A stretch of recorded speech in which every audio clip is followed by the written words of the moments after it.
The tuck handstand against the wall is one of the best ways of progressing from the chest to wall handstand. Now you may be wondering, why would I even get into this position?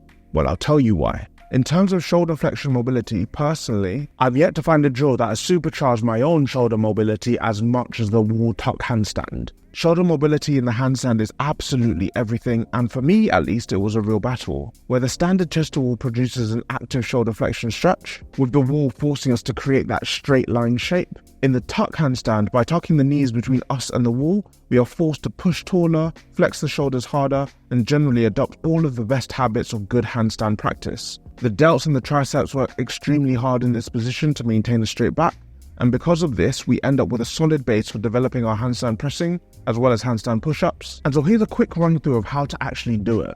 The setup is very simple. We want to lift one knee to the wall and make sure our standing leg is dead straight. We'll be using our standing foot to indicate where we should be putting our hands when we flip upside down. Get into a chest to wall handstand remembering where to place our hands. Now, obviously we'll end up slightly away from the wall with this new hand position, but we should still aim to make that straight line, maintaining head to toe tension. From here, bring the legs down until the upper legs are parallel with the ground and hold this position. I cannot stress how much harder this is than it looks, and there are many ways of getting this wrong. So let's go through the common mistakes, with the main one being arching the spine. We need to avoid our arse sticking out in anterior pelvic tilt. This is more often than not the lower back trying to compensate for immobile shoulders, and usually happens when we try to set for a straight back after we're already in the tuck position. So instead, try to squeeze the glutes and set for posterior pelvic tilt as early as possible. When in the chest to wall handstand, squeeze the glutes, brace the core, and then keep everything from the waist downwards as still as possible as we bring the legs into a tuck position.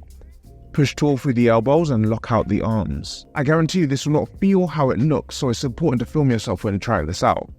All of these cues together might be challenging to do, so when it comes to regressing the wall tuck handstand, some would suggest moving the hands away in different distances from the wall, and I get it. It does make things easier, but it has less translation to the handstand itself.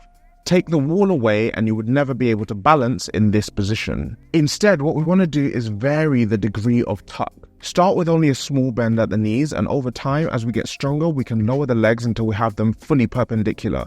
Crowd, use this to supercharge your handstand progress, and if you want to understand exactly how handstands work, then check out this video right here.